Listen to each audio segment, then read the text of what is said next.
Hello everyone. So today our group will be presenting the theme of major class feature for our final project in the class of English Phonetic and Phonology. So my name is Tsabita Nuha Zahidah and the last three digit of my student number is 095. And next is my friends. And I'm Itsna Naifatur with student number 123 241137. And I'm Najwa, Hanaa, or Aisyah with last three digits student number 138. My name is Yossi Syalom Tamtalahitu. My last digit is 1139. Okay, next. Okay, so first I'm going to explain about syllabic. So basically, syllabic is about identifying syllable nuclei. If it can be a nucleus, then it's going to be plus syllabic. If it's not nucleus, so it's going to be minus syllabic. So, for example, sound like p, of, they are cannot be nucleus, so they are gonna be minus syllabic. But vowel and glide like e, a, o, well, they can be nucleus, so they will be plus syllabic. So in this section, a question that often appear when we studying about syllabic is, can the sound act as the peak or nucleus of syllable? The answer is yes. Plus syllabic are capable to be the nucleus of a syllable or syllable peak. Vowels are the most common to become a nucleus of syllable. Then there is something called sonority hierarchy. So this hierarchy determines which sound becomes the syllable nucleus. Typically, the sound with the highest sonority act as syllable nuclei. So not only vowel which could be a syllable nuclei, but also sonorant. Certain sonorant consonant like nasal, N, M, and liquids like L, R can act as syllable nuclei. For the example, the word baan. Baan.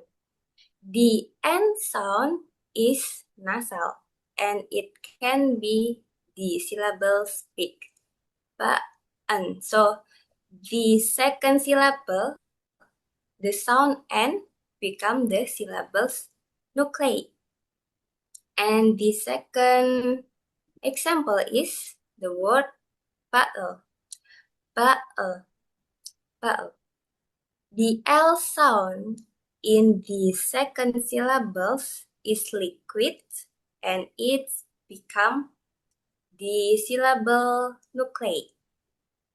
So, from this example, we can conclude that sonorant consonant can become a syllable nuclei because sonorant consonants are sound with higher sonority. So the sound is more like vowel, so it could serve as syllabic nuclei. Okay, next.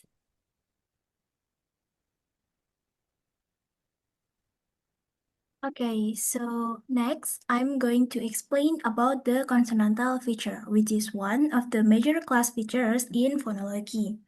So the consonantal feature basically help us distinguish the true consonant from vowels and glides. In simple terms, it tells us whether a sound is produced with a strong enough obstruction in the mouth to be considered a consonant. And if a sound involves the oral structure being very close together or making contact, then the sound is labeled as a plus consonantal. Example of these include the sounds like p, al, and t. And these sounds clearly involve our tongue, the lips, and also other articulators blocking or narrowing the airflow. On the other hand, if a sound has a much more open structure, the mouth is not very close during production, then it is considered minus consonantal. For example, this include the glide in G and the vowel-like sound as in yes. These sounds have less obstruction, so they behave more like a vowels. So understanding the consonantal features is also very useful because it also helps us to organize sound into groups and explain why some sound behave similarly in phonological rules, while the others doesn't. Next.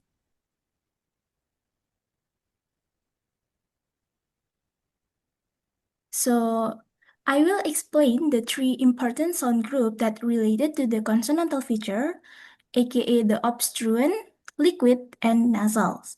So obstruent are sounds that are produced with a strong obstruction of the airflow. This obstruction creates noises or friction, which is why many obstruent sound quite noisy. For example of obstruent include stop, fricative, and affricative. And these are the most typical consonant sound, aka they are the one that really block the airflow, like p, s, and t, because they involve strong constriction. Obstruent are plus consonantal. Next is liquid. Liquid are also consonantal, but they have a much smoother airflow compared to obstruent. Instead of completely blocking the air, liquids only partially block it, allowing the air to flow around the tongue. This gives liquids a more open and fluid sound. The two English liquid are L and R. They do not create friction, so they sit somewhere between obstruent and vowel in terms of openness. And last, I will explain about the nasals. So nasals are produced by lowering the volume so that the air escapes through the nose instead of the mouth. At the same time, the mouth is also closed at some point, either with the lips or the tongue.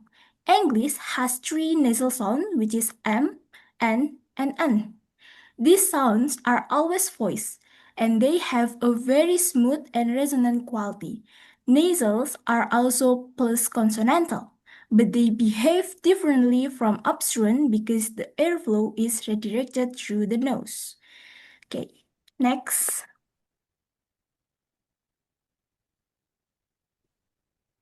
So the sonant. Okay, so I will explain sonant. So the sonant is a speech sounds that. Oh wait. Oh yeah, sonance is the speech sounds that is produced with a vocal tract configuration in which the air flows freely. There is no significant obstructions or turbulence caused by the articularies above the glottis, the vocal cords. So there's are four types of sonants. First, the vowels, second, nasals, third liquids, and the last, the glides. Unlike consonants produced with obstructions, sonants have a freer passage of air, allowing them to be sung or hummed, and are typically voiced. So next. So vowels. Vowels is the produce with the continuous airflow through and the open vocal tract, allowing for the resonance without frictions. Examples like the I sound in the feet, the E sound in mat, and the I sound in run.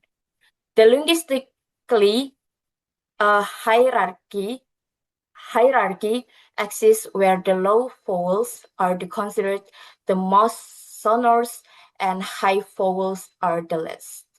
So next, nasals. Nasals is the consonants produced by letting air out through the nasal cavity and by the sustained resonance. So the produced by following air to pass through the nose while its mouth is closed. Example like M. M as in man. N as in no. And ing as in sing. So next, and the liquids. Liquids is the type of consonants produced by a stream of air flowing smoothly and continuously through the mouth without significant resistance. In English, these consonants are L, L, and R, which allow air to flow around the tongue in a smooth, fluid-like manner. So next,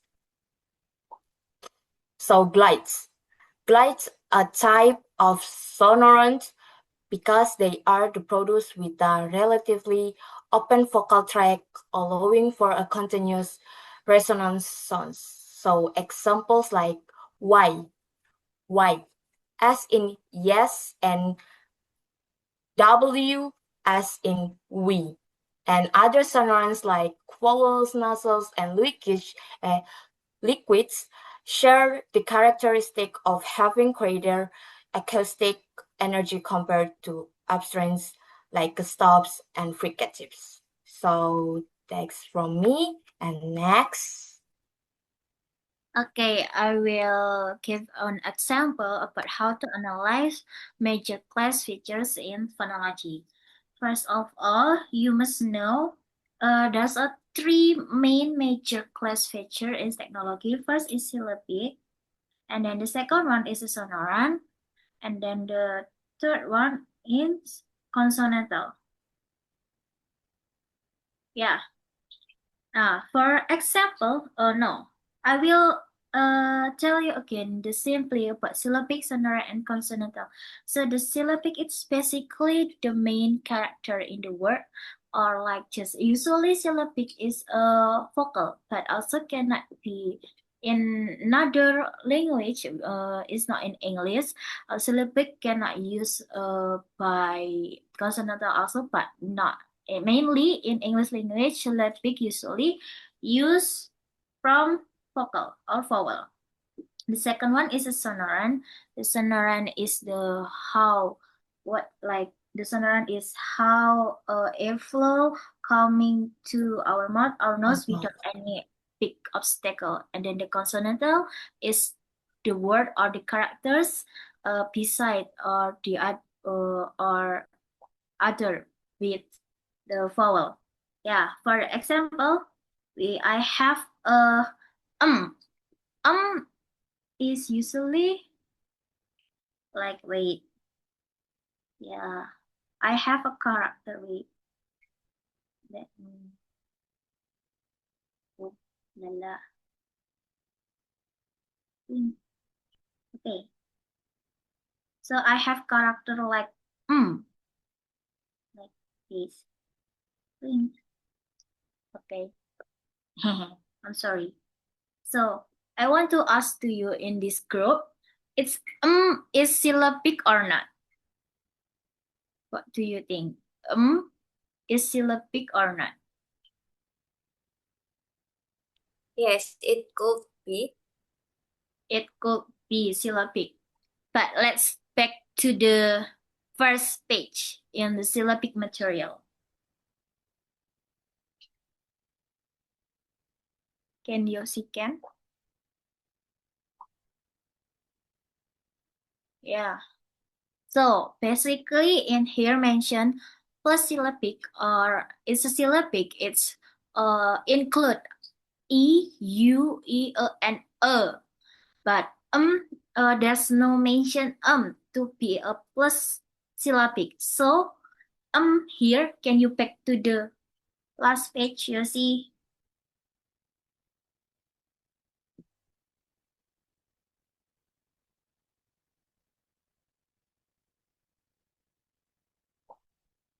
So here is a minus syllabic. And what do you think? Is a sonorant or not? What do you think? Is a sonorant or not?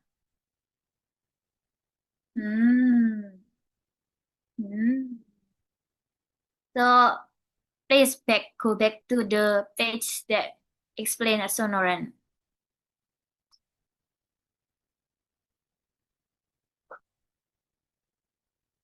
Oh, stop. Next. Nah, no, stop here. Stop here. Back.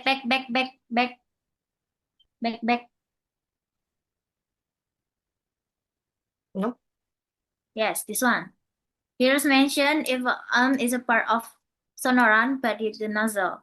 So yeah, as I mentioned before, sonorant is when what we pronounce something, we pronounce the characters, but the echo come through without any big obstacle. So sonorant is also is a part of sonorant.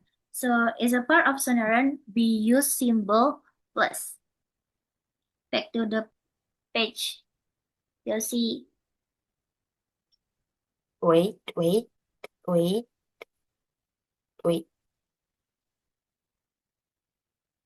Okay, this one.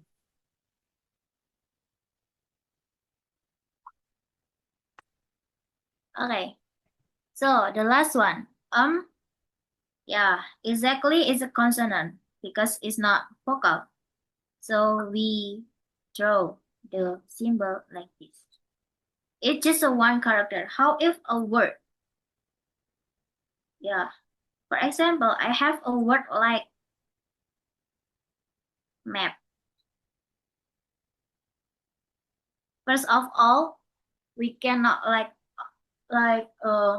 directly break down. This is map is a syllabic, map is a sonorant, map is a consonantal.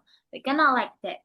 We the first step that we must do when we analyze the word of map to major class feature in phonology is write down the phonological features.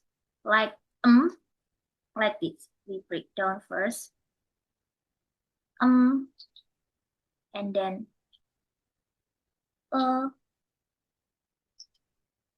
and then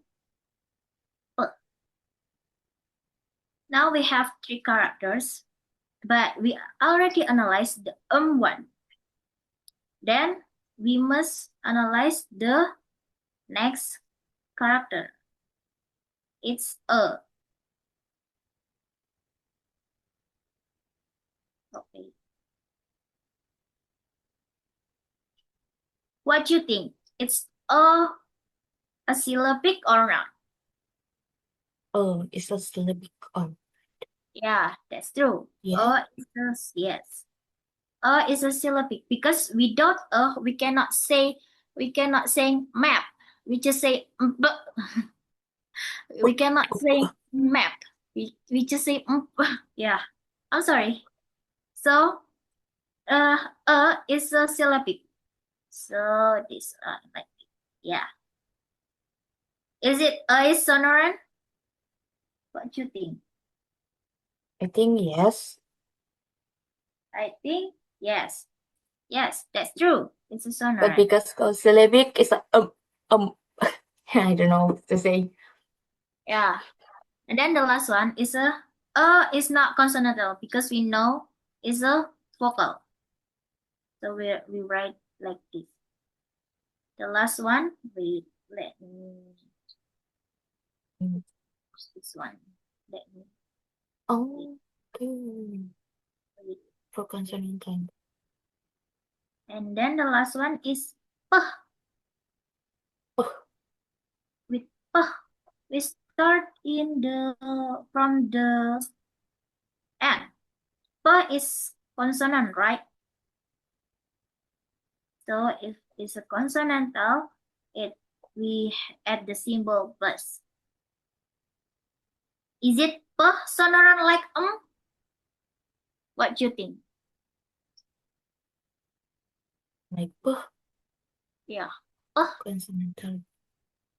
But actually not like when we pronounce when we pronounce we not like the airflow holding on into our this one like into our mouth, if I'm not mistaken, the trachea, like before we say the airflow holding on in our mouths, but in the end the sound is coming to like like that.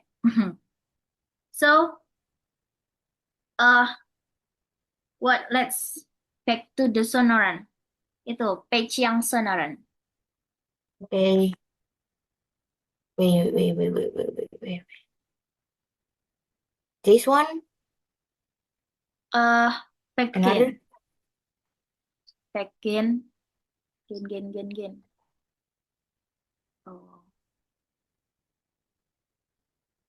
Oh, it's losing it.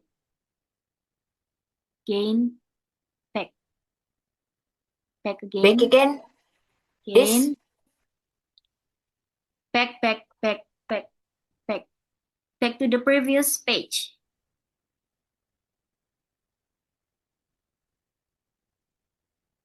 Wait a minute. You mean the first sonoran, this one? Oh, sorry. It's like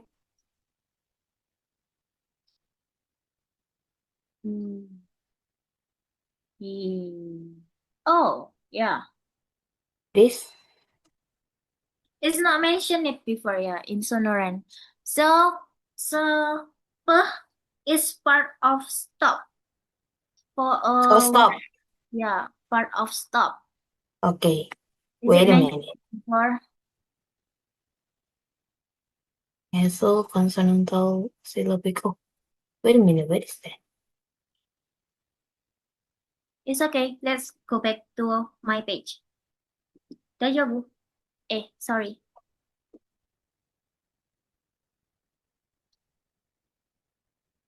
Wait, I have a problem with my connection, so it is. It's okay.